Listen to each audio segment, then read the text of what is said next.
Good evening, everyone. Welcome to Advanced Course in Drones and Development. Today's masterclass is going to make you stretch your horizons, literally.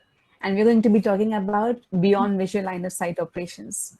That's the future of unmanned aerial systems, where we're all heading to. And to take us on this journey, we have today Captain Raejus, who will be guiding us, teaching us, and sharing his experiences and stories with us. Welcome, Captain. Very good evening, Dr. Ruchi. Thank you so much for having me again on the program. Thank you one and all for taking the time to attend the course. I see some of the faces who were there the last time, and happy to be with you all once again. As Dr. Ruchi said, we'll be taking you beyond horizons. We're talking about drones and beyond visual line of sight. Just a while back, I was talking to Dr. Ruchi, and we were talking about blue elephants and how to feed them.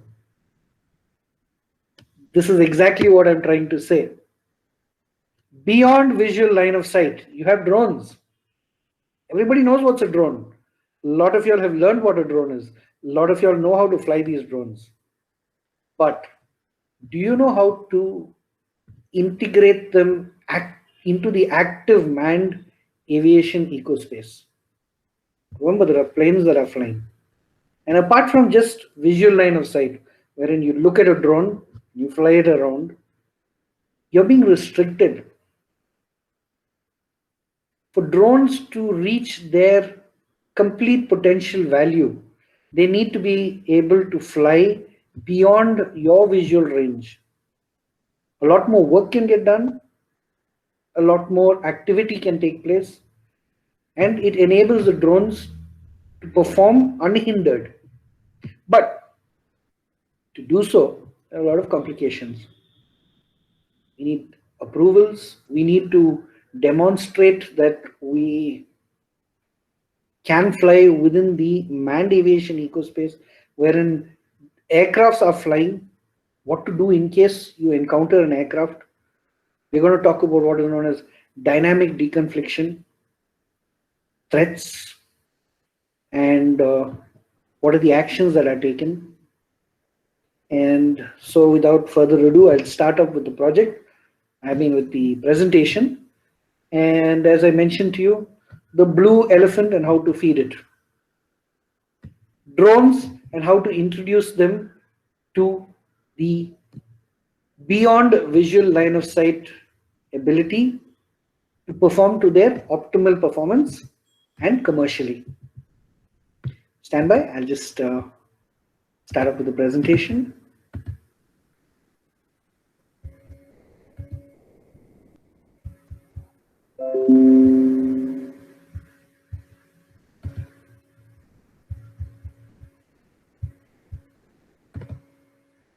Is it visible?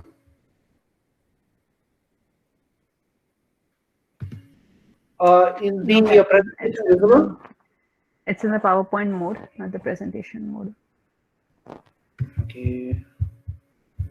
It's like different window. Sorry, just give me a second. As usual, I am not very tech savvy, you see. You can stop presenting. First put it in presenter mode. First put it like a slideshow mode and then select the slideshow window.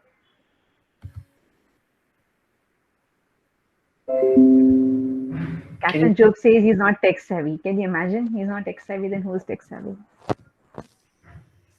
Can you all see the presentation? Yes, please. Excellent.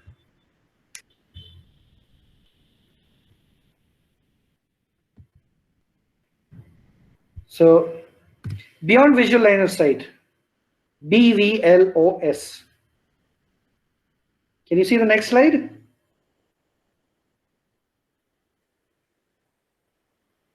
Or can we see the next slide? Is it moved to the second slide? Yes, Captain. Okay. Before we move to beyond visual line of sight, let me explain to you what is visual line of sight. Visual line of sight is a flight within visual line, which is 500 meters from the pilot. It's a term relating to the operation of UAVs and drones at a distance that is outside the normal vision range of the pilot, BVLOS as we call it. Drone operations provide numerous advantages over regular line of sight flying, as I mentioned that to you. We're going to see how these advantages can be taken and utilized to the best of their capabilities.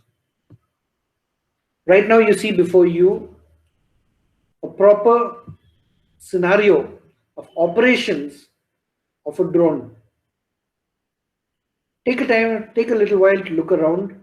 You can see drones at the right lower corner, air traffic control, monitoring a drone and bringing it in for landing. You have command and control centers, wherein you've got aircrafts. You have satellites, which link up not only the drone, but also aircraft systems, which are monitored via radar, and also air traffic services, which monitor you en route. And aside from that, you have at the lower left corner, small UAVs, which are used for mission support. So when we look at this picture, we see how complex the actual scenario is. It's not as easy as taking a drone and just flying it. Many people say, okay, I am wearing FPV goggles. So this is called beyond visual line of sight. I am a beyond visual line of sight pilot. It takes a lot more than that. What do you do when you encounter an aircraft? What happens if an aircraft encounters you? How do you communicate to this aircraft? What do you do in case of a head-on? Processes, procedures, safety methodology has to be ingrained in a proper pilot of a drone who is going to perform beyond visual line of sight operations. In manned aviation, the rules are generally fulfilled by having a pilot on board who's fully certified, who has finished a legal, recognized and certified course, who's on board the aircraft and who's looking outside the aircraft and scanning the horizon for any aircraft that might be on a collision course with their own aircraft. There is an unmanned aviation. It is not possible for the pilot to see other aircraft heading towards their drones because most probably their visual line of sight, if at all, will be directed forward. You will not be able to see something moving in from your peripheral vision, from the left or from the right, or from under or over. This is why the current FAA rules, DGCA rules, and rules around the country, around the world, dictate that a drone or a small unmanned aerial system operation is conducted within visual line of sight. They do not want issues to occur like what happened in Heathrow. If you've seen a small little drone was spotted over Heathrow Airport, and that was the end of the operations over there, causing a loss of over 70 million US dollars. That is totally because of non-movement of aircraft. The aircraft had to be put down and held back. There is also terrorist activities that happen. You've seen what happened to the Aramco project and how drones were sent and crashed into the oil project at Aramco, the oil project, and the losses that occurred. BVLOS in literal terms means flying your drone beyond the remote pilot in command's direct sight of the aircraft. Okay, this is generally taken to mean having a visual observer. A visual observer is probably, as they say, your co-pilot. He's the person who checks to see whether you are performing properly, because you probably have your head stuck to the controls, trying to follow what the little drone on your screen is saying, whereas not looking at the real actual drone and where it is going. Okay, As mentioned, this generally takes to mean having a visual observer to maintain visual observation of your drone, or having what is known as detect and avoid technology on board. We're going to learn about a little bit of this. Detect and avoid is there to help and maintain the ability to avoid a mid-air collision with another aircraft or with another drone. Here we have an image of what I was talking to you about. You've got manned aircraft, you've got drones, and each one are flying in different directions. The little square box in yellow identifies your field of view, whereas above, below, around, you have a number of aircraft. If you see, there are two aircraft that are marked out in blue, to the extreme left and to the extreme right. They are converging on the drone, but you will be unable to see them. Any drones that are above you, or any drones that are below you, or any aircraft that's above you, or any aircraft that is below you, will not fall under your visual acuity, as in your visual field. And what happens in that case is, it's a little too late. So to prevent that, most countries have restricted drone flying to visual line of sight. However, if you get yourself certified, if you learn what is necessary to learn to fly beyond visual line of sight, it's a whole new ball game. As I mentioned, detect and avoid, sensors, and certain strict standardized rules and certain procedures have to be followed and maintained.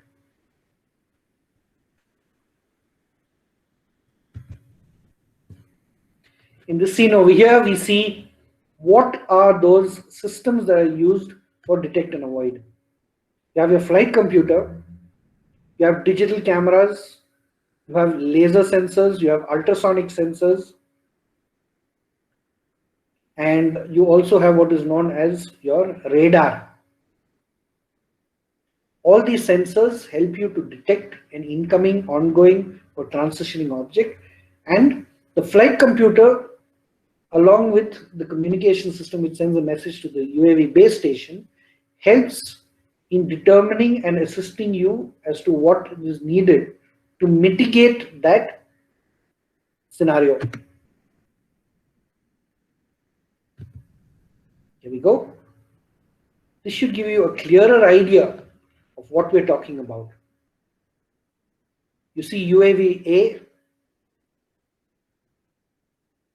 There are three possible things that a drone can do. One, sense. It depends on the sensor's capabilities, obstacle type, and the environmental conditions. If I have a camera, I could probably sense it. But if the weather is bad, I won't be able to see it. I could have a thermal camera, but then again, if the drone is cold, I will not be able to match it. I can have a magnetic camera sensor, which tells me there is a magnetic object or a metal object, might not work over there if it is too small, or if it doesn't reflect. You can have radar systems on board, which can reflect waves telling you that there's an object. You can echolocate it by echo sound, and you got lidar. Detecting. You have sensed the object, calculate a few steps ahead the probabilities of a collision. This will depend on the velocity and heading, basically the vector. And the third one is avoidance. Changing the flight path to ensure safety. Depends on the UAV's maneuvering and performance. You can either turn left or right. That's what a car would do if you're having a truck coming headlong or sideways. But UAVs have another ability. You can either climb or dive.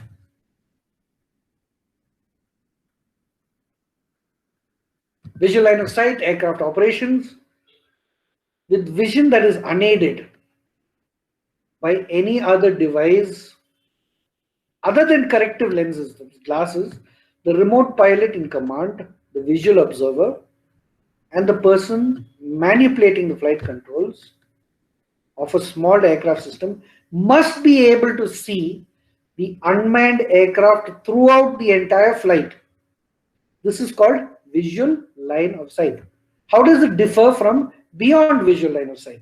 What exactly does beyond visual line of sight do for a drone?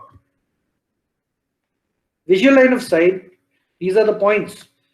Know the unmanned aircraft's location, determine the unmanned aircraft's attitude, altitude, airspeed, and heading,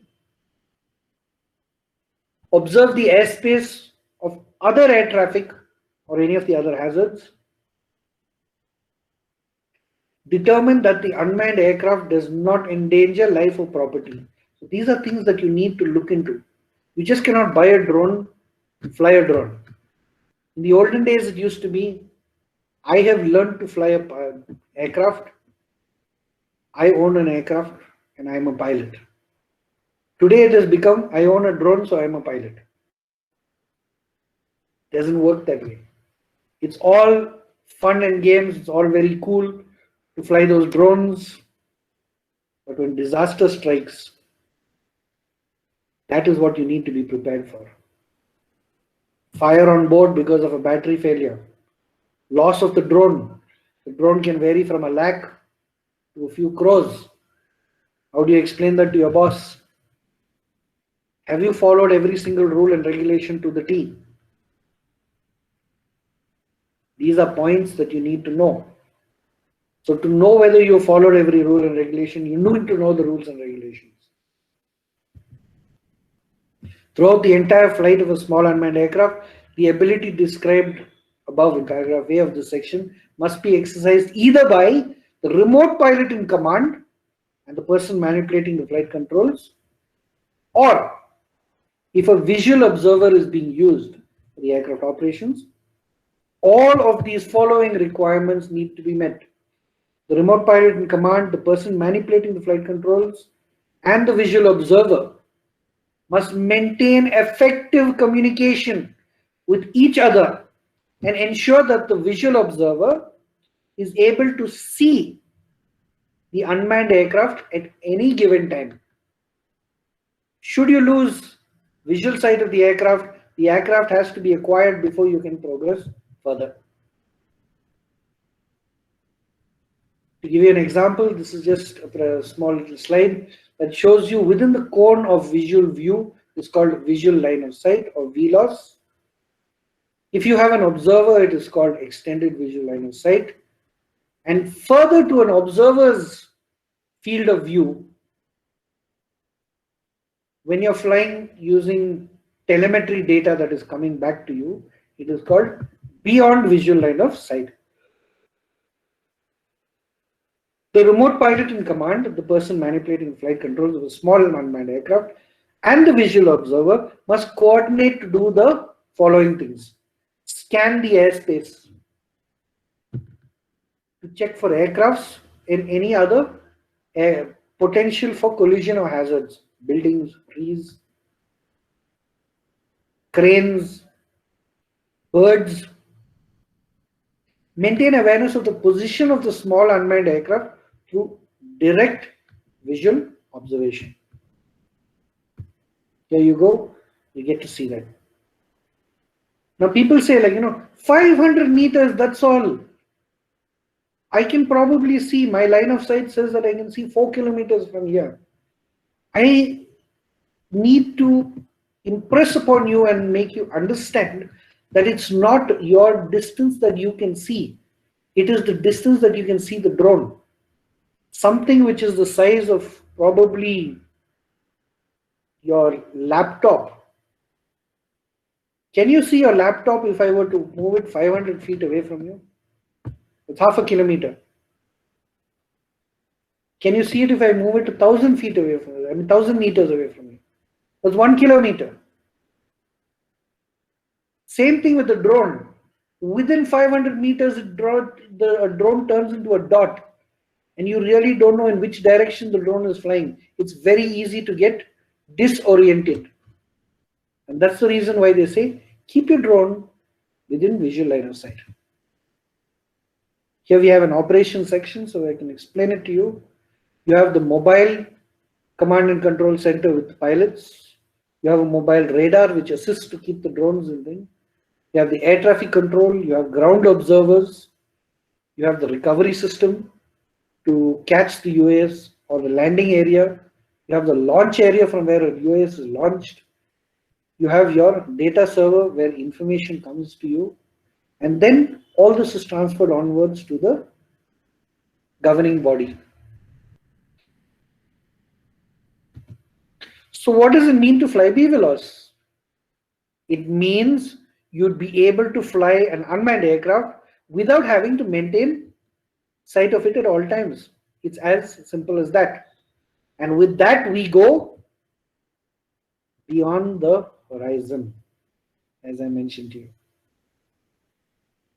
And today, it is by mere coincidence, but I must thank Dr. Ruchi, because today is a very special day in Indian aviation history.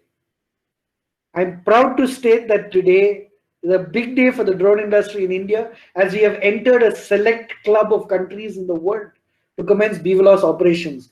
At 9:50 today, India's first BVLOS experiment was conducted under the aegis of the Ministry of Civil Aviation, with most of the people present, and this information has gone to the Prime Minister himself, who sends his congratulations. Over the last 3 years, this process involved getting clearances and waivers, complying with the requirements to begin this BVLOS experiment trials.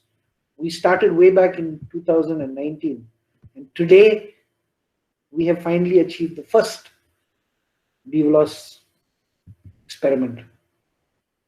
Bodies involved in this entire critical process are, it's good that you know, because if you are ever going to fly BVLOS, you will need to contact these same.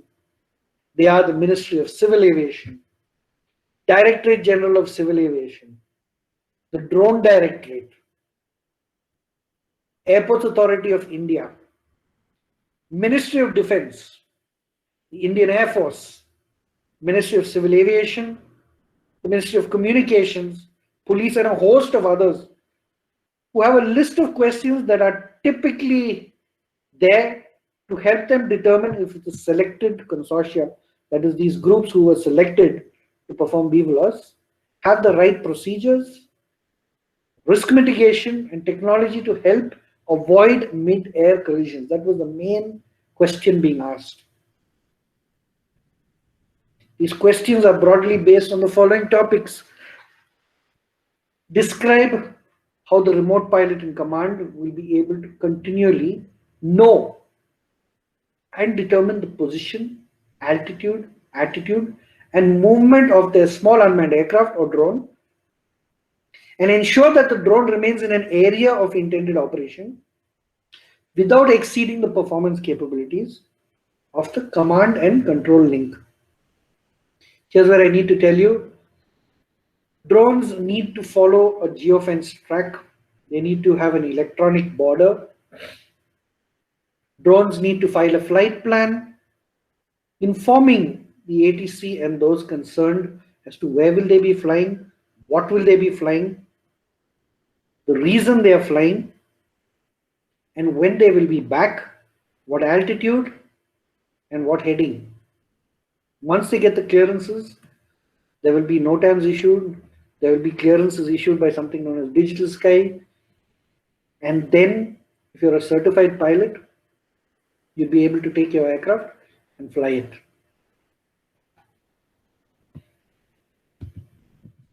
Next question is, describe how the pilot will avoid other aircraft flying over or into people on the ground and ground-based structures and obstacles at all times. Slowly we're getting a little serious. You understand, we thought that drone flying just means switch on the battery, connect to the drone, there we go, fly it around. These things are a lot more serious. Have you ever thought of what would happen if when flying over people during a wedding? Yes, wedding photographer makes 20,000 rupees per night. A good photographer who has proven himself, if he is doing it for movies, can earn up to about 1 lakh a day also. These are the current rates. But do you know the dangers of flying overhead a person? If one motor fails, you could literally go and crash into cameras, causing fires, or crash into staff, causing grievous injury, or worse still, you go crash into the hero or the heroine, permanently disfiguring their face. Who is going to pay the insurance wherein they're going to say for life their earning capacity was 1.5 crores? You have to compensate them for the same. Suddenly becomes a little serious, doesn't it? Next, describe how the visual conspicuity of the drone can be increased to be seen at a distance of at least 3 miles. So what do drones do? Paint themselves orange or yellow and have lights, flashing lights and navigation lights. Describe how the pilot is alerted to a degraded drone function, that is loss of link or loss of power. These are things that they want to see to be satisfied. What procedure will be followed to ensure the required persons participating in the operation have relevant knowledge of all aspects of operating a drone that is not in visual line of sight of the RPC. Describe how the RPC will operate the drone within the weather requirements when en route. Describe the emitters and the command and the control link used by the drone. They want to be thorough. They want to see what is known as a JARUS. They want to know the SORA. They want HIRAM. These are basically hazards and risk mitigation systems. They want to see what is the security involved. They want documentation, documentation, and documentation. The popular joke is when the weight of the paper exceeds the weight of the drone, you'll be given permission to fly.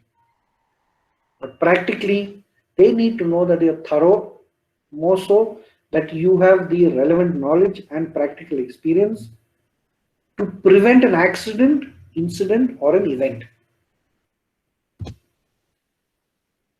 There we go. Imagine taking off from somewhere here, heading out over the fields, and coming back. That is what beyond visual line of sight entails.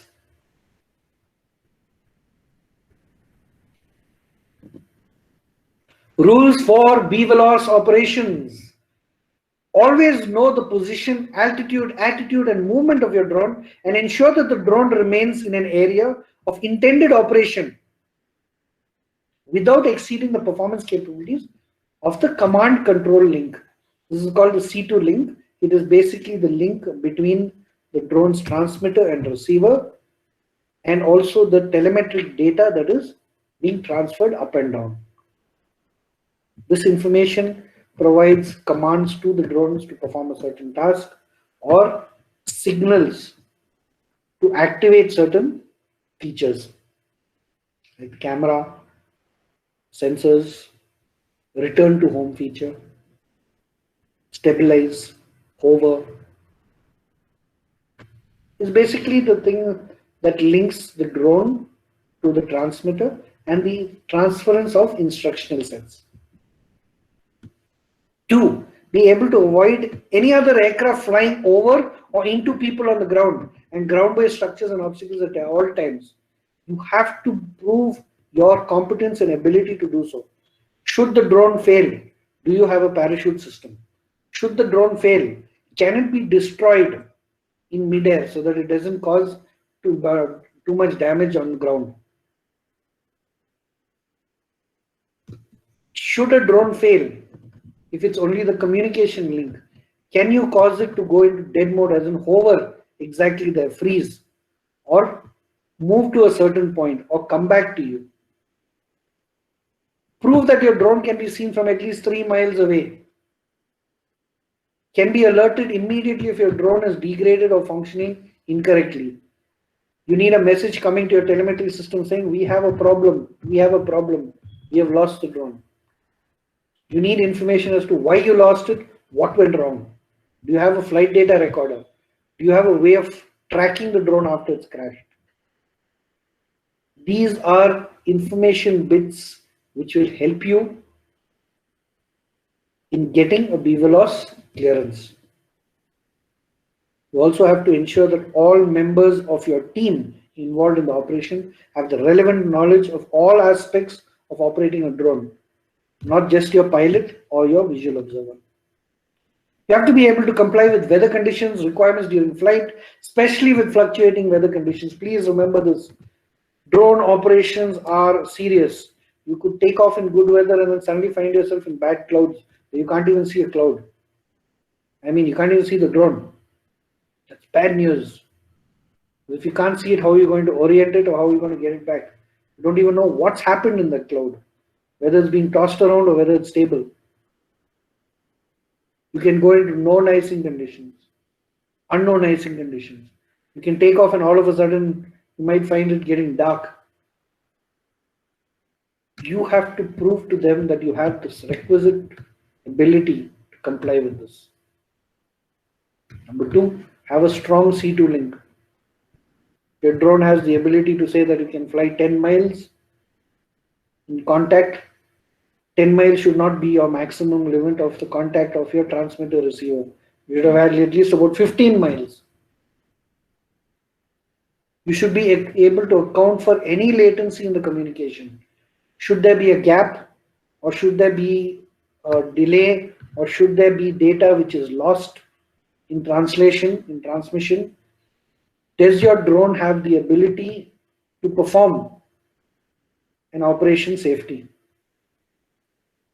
For example, if you look at the rover which is on Mars, it takes approximately 4 minutes, if I'm not too sure, for the information to reach Mars and to come. So if you see a rover, that is the rover, at the edge of a cliff, by the time you press the brakes, it's too late. The rover has already fallen down the cliff. It takes 4 minutes for the information to come back to you. So what you have is onboard autonomy. The rover is planned and has sensors that if it reaches a cliff, stop, send a message to Earth saying that I have encountered a cliff. In the same way, if drones sense any object, they should have the onboard ability to process internally within itself what needs to be done. I'd like you to understand this. In just a few years, drones have emerged as a transformative force for business intelligence and operations. These small unmanned aircrafts have allowed us to see further and gather more and more information that until now was too expensive to either use an aircraft or you manually send people, which is risky and impractical. Today, drones are fulfilling that. The ability to fly beyond visual line of sight represents the next significant opportunity for commercial drone operations. Most lucrative possibilities for introducing drones into real world are based on gathering data over large areas of land, such as railroads, waterways, the sea coast, land revenue, utility lines, farms. All these things that require manual hard work can be taken over by beyond visual line of sight drones with built-in autonomy. So representative image of drone heading out beyond visual line of sight. Remember this, in the last 5 years, the drone industry has seen an impressive growth around the globe. Both the public and private sectors have leveraged unmanned aerial systems countless ways. They all started off with the defense, started using it. Now civilians have found the market. Many private organizations have already opened their doors to future drone usage. Beyond visual line of sight makes the flight a tipping point in commercial drone industry expansion. Up till now, you were restricted to just visual line of sight, whereas every other possibility open to drones was being held back. Enabling service providers to conduct complex drone operations like long line transmission inspection without having to maintain the drone in sight and allowing it to fly further out. Big bonus, big boon. Beyond visual line of sight unlocks the next generation of surveying applications, as I mentioned to you, by enabling workers to operate drone-based sensors remotely and gather data over large areas without a close range of the drone. This offers an easier and cheaper alternative to the future applications of drones. Industry builds upon industry, newer requirements and newer equipment are invented, moving this platform upwards. As I mentioned in one of my old previous lectures, you all are at the ground floor. All of you are listening to this are much akin to what happened in the early 80s in India. Some of you are also attending this course might not have been born. However, way back in the early 80s, India understood the potential of computers. And today, we can say that we are the best when it comes to coding, processing, applications, back-end processing, call centers, designing software. This is what it is. Fast forward, we are back with another technology which is equivalent to computers, unmatched potential. And those of you all over here today are at the ground floor in the lift. 4 or 5 years down the line, if you all take drones seriously, you all could be at a different level, probably even directors of your own companies, if not serving in senior positions in senior offices. What are the key benefits? Beyond visual line of sight allows drones to collect more data in fewer deployments rather than short deployments. Since drones provide a low-cost solution, organizations can perform regular inspections instead of having it at a one time. This has a potential to reduce shutdowns and improve the operational efficiency. Beyond visual line of sight offers many safety and economic benefits on a wide range of industries, ranging from aerial inspections, photography, to emergency deliveries, monitoring, rescue missions. Today, as you know, we performed the first beyond visual line of sight experiment. Very soon, we're going to be rushing in, as in charging in, to medical drone deliveries, which is going to be over the next week. You'll see that. This is just to prove to you how fast the industry is progressing and to tell you that catch it when it can, ride it, you'll be able to move with the wave. They can operate in precarious conditions, including hot, cold, toxic, confined, smoky, and harsh environments in which humans find it difficult or are paid extreme payments to work in. Overall, drones provide a safe, efficient, and less costly alternative to organizations. Beyond visual line of sight can also reduce the cost of equipment required as well as the risk associated. Instead of having 10 drones doing 10 small areas, you have one drone that can do 10 areas. And can required as well as the risk associated with building and structure inspections, carrying out such services, including traditional methods, usually expensive. People have to wear a hard hat, climb through processes, you don't know what's going to happen, lifts can fail, ropes can snap. It's a dangerous world. Things can fall, whereas it's easy to sacrifice a drone. Beyond visual line of sight makes drones quicker, with fewer people required to carry out the inspections or monitoring service. Instead of having 10 groups go out in 10 small batches, one group can cover that same 10 area, 10 into 10 area, because it is beyond visual line of sight. Helps saving time and money. Also remember this, one major factor which is coming up today and which is one of the main uses of drones are, we can only see a certain amount with our eyes. There is also known as different spectrums, known as the infrared spectrum, the ultraviolet spectrum, the radio spectrum, which we cannot sense. Yet certain animals sense it. Butterflies can see in the ultraviolet spectrum. Certain animals, bats, can see in the infrared spectrum because they work at night to catch their prey. We were once equipped with this ability, but today humans are beginning to lose that. We have something known as rods and cones in our eyes. Snakes have certain ways of sensing heat also, temperature, that is past infrared. Now, equipping drones with thermal imaging cameras and other detection sensors enables them to perform multiple tests, hence reduces the time and cost for carrying them out individually.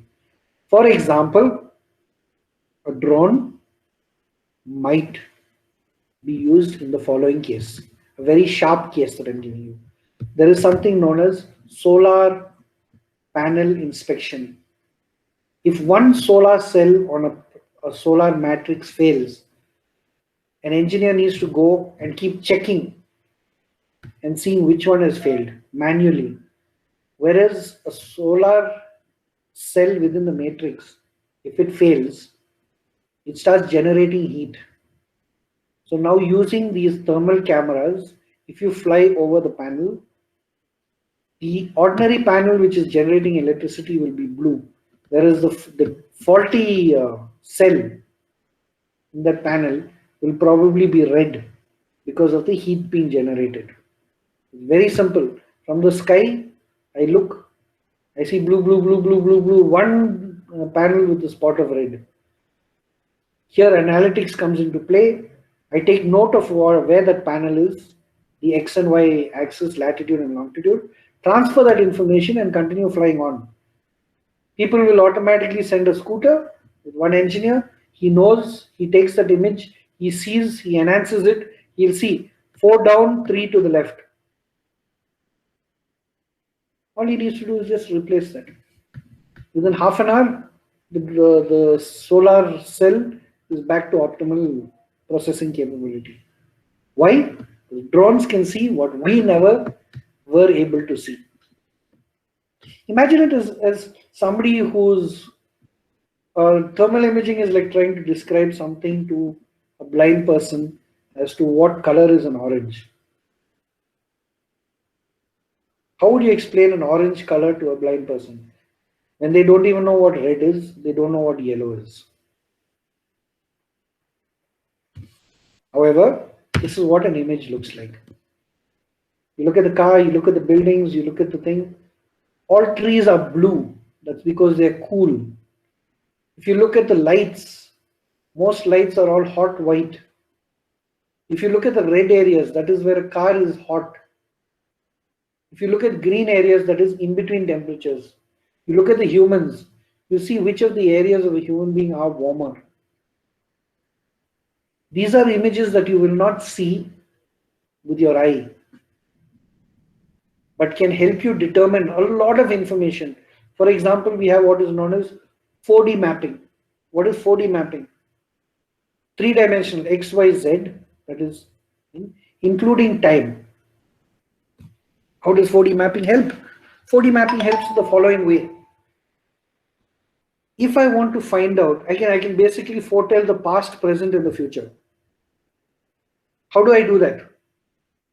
Very simple. When a car arrives, the engine will be hot. I'll be able to tell based on the temperature scale how hot the engine is and what's its normal operating temperature. So how long ago did it reach me? Knowing the amount that the car engine is going to cool every minute. Second, I can tell how many passengers were in the seat. How do I do that? Because the back impression, the heat thermal signature will be there. I can manage to figure out how many passengers were sitting in the chair. For example, if you right now look at the image, I can tell you that all the cars parked on the left side, okay, are being hit by the sun, which is now rising. It is morning, and all the cars on the east side are getting heated up, and that's why the red color. So it must be something like around 8 or 9 o'clock, because the cars on the left side are heated, but the cars on the right side, the bends that you see, is not. So that means the building is protecting it. So that means the sun has not risen more than 45 or 50 degrees. Second thing, you can tell that it's a summer's day because the side of the building is hot, whereas the other side is cooler. So the sun's temperature and rays are heating up that side of the building. The next thing, you can make out that the people are wearing, two people are wearing a backpack. You can make it out that the backpack is cool. But at the same time, they're sweating near their knees, and that their hands are warm, which means that they're wearing a t-shirt, because we can see through, and they're probably wearing shorts also. And the car, you can make out that the Benz car, the AC is on because the screen is blue, meaning that the inside of that car is cold. That means the glass, the windshield of the car is cold. Looking at these, I presume you understand how I have deducted certain bits, deduced certain bits of information. If you look, why did I say it's morning? Because the light pole, after where those people are, if you go a little thing, you can see one tall light pole. If the light was on, the bulb would be red hot, and by now it would probably be showing red or yellow, whereas it's green. So that's how I have deduced that it is morning time. There is a subject which we use in the defense, and this is a very serious subject, as how to predict, analyze, and extract data. BVLOS has numerous applications and is cost effective. It enables service providers to conduct complex drone operations to facilitate drones to fly without any human interference. But drones have to become airworthy to get there.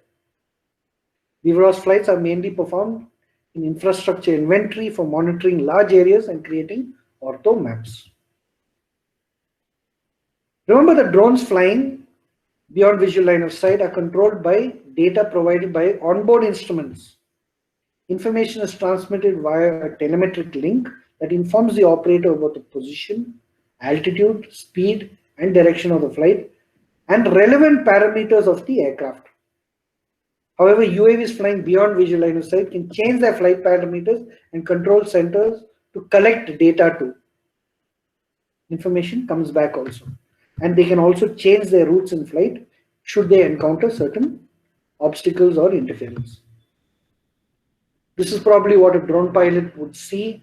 If he looks at his screen, you can see the distance that they've gone, you can see their altitude, you can see their speed, you can see the voltage, you can see the amps being consumed, you can see what is the power left back, you can see what is the acceleration, you can see on top what is their compass heading, you can see the vector beam showing you where you'll be next. All this is relevant information that a pilot needs. And remember this is for all of you all present. Pilots are trained differently to fly drones for BVLOS. They need to have theoretical and practical training to obtain a UAVO qualification certificate with the authority to perform BVLOS operations. During training, exactly like a normal pilot, they acquire knowledge of navigation of the unmanned flights, meteorology, flight performance, planning, and flight rules. These are necessary due to the additional capabilities of the unmanned systems. And finally, I will show you a cockpit of a BVLOS drone so that you understand that it is not a toy that you all are dealing with. And that will also tell you as to justifying why you get those kind of salaries for BVLOS. BVLOS pilots right now in the world are being paid more than what pilots are being paid. If a pilot is earning something like about $6,000 per month, or in India, a properly trained pilot, if he enters into the job, he gets about 1 lakh. If he's been in the industry for about 3 years, he moves to 3 lakhs. And if he's been in the industry for about 5 years, it moves to about 10 lakhs. Why are people who are flying drones beyond visual line of sight being paid the same figures as 10 lakhs? Number one, there are not many pilots. Number two, trained pilots that is. And number two, this is a field of expertise and an upcoming field. Yes, the prices will probably fall, but I'm telling you this. A BVLOS thermal certified high altitude pilot can definitely command nothing less than 5 lakhs per month. That's the industry standards as of now. India it may be less than 3 lakhs a month, but I'm still saying 3 lakhs is a lot of money. Stick to it if you are interested. With that, I will end by showing you the cockpit. I'll explain a certain thing, bit of it, and then after that, we probably have about 10 minutes to take a few questions. This is the cockpit of a BVLOS aircraft. Not exactly a toy drone, is it? If you look, you've got 3 screens giving you your outside view. You have the view of the cockpit giving you altitude, airspeed, heading. You have one screen on the side showing you the view from an aircraft pilot who's looking at the drone. You have a picture of the drone, you've got the earth map, you've got your map in the central screen as to where you're operating. On the last screen, which is to your left, you have your engine parameters, you have a keypad for entering data, you have a panel of trips and circuit breakers below, you'll have landing gears, you'll have arresters, you have hooks, all that are used on the drones. On the left side is the throttle, the lot of controls, that's called the HOTAS, hands-on throttle and stick. And the stick is to your right. Next to that looks like something like a video gaming console. That is basically what is used by the visual operator who will probably be sitting next to you. Whereas the drone flies straight, he can aim the camera left or right or forward or backward. And he'll have a separate screen to monitor what he wants to do. So with that, I genuinely hope that I have inculcated some kind of knowledge with regards to drones, and especially when it comes to BVLOS. And I genuinely hope that few among you all, if not all, do get into the field of drones and succeed. It'll only make us proud and happy to know that you all have done well. Thank you very much. And once again, I remind you, today, India has become one of the few elite members of the club of people who are flying drones beyond visual line of sight. Hopefully, within a few years, many of you all will also be doing so. Thank you so much for having me. I'll now open the thing for questions if you all have any. Thank you, Captain Job, for so generously sharing every detail about the topic. So it was indeed very insightful, and then a detailed expression. Like it was more than what anyone could deliver about this topic. So we open the platform for the question and answers. Before that, I would also like to ask a question. For example, in civil aviation, most of the manned flights are being done like VVLOS. Not most, rather all. So how would you differentiate between a person conducting a VBLOS with a drone and with a manned pilot in terms of the infrastructure that is already present in the present scenario? Good question. Allow me to answer that. If you look at it, the number of aircrafts in the world today would probably be under a lakh. Total number of aircrafts in the world. Whereas the total number of drones in India are already more than a lakh. Now, there is a funny thing that's going to happen. Instead of us having drones integrating into the manned aviation ecospace, the manned aviation ecospace will have to learn to integrate with drones in the near future, because that is the next wave. And if we are to integrate, sorry, just give me a second. Yes, sure.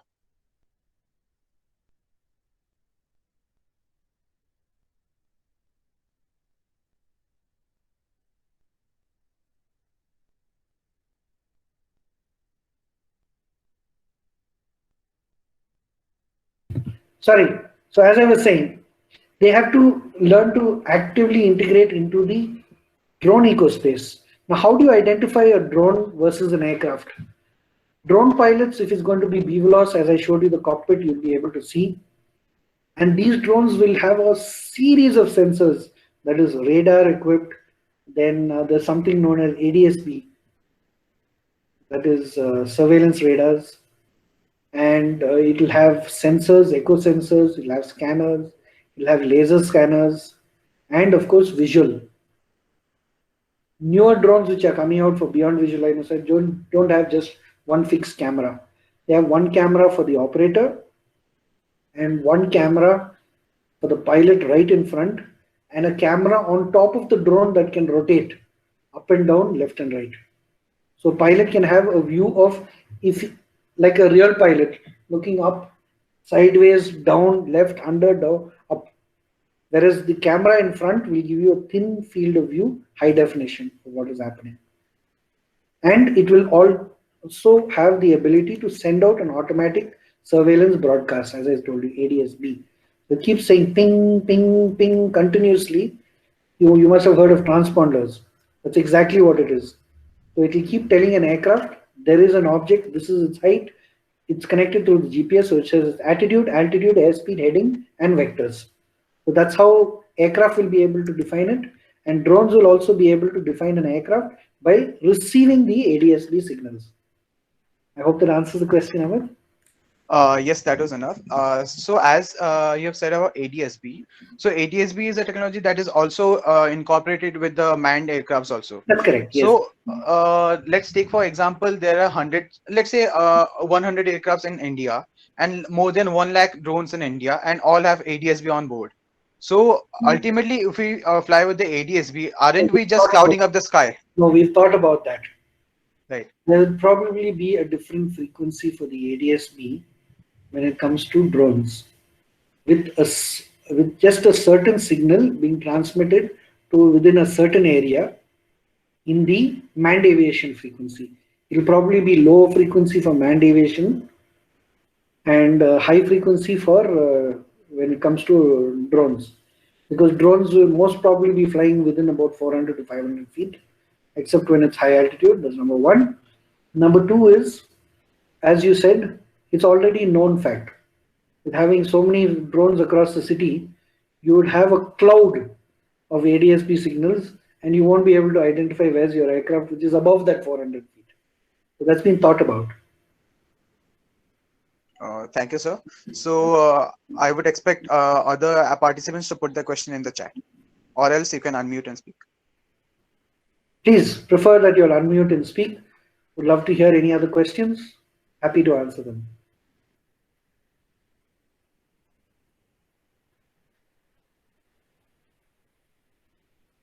Nobody?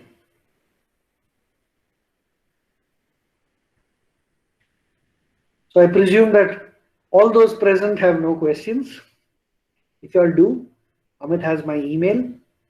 It would be my pleasure. Please do contact me if you all have any questions, and I'd be more than happy to answer them for you. Thank you so much for having me. It was a pleasure having all of you all over here. And I genuinely hope to see many of you all in the skies doing well in the drone industry. Thank you so much. Bye-bye. Thank you so much, Captain Joe, for being a part of our course. And thank you for your generous sharing of your experiences and teachings. We hope we continue to learn more from you. Thank you so much, Dr. Ruchi. Thank you. It's always a pleasure to have you around. Pleasure, mate. Yeah, thank you. Bye. Bye.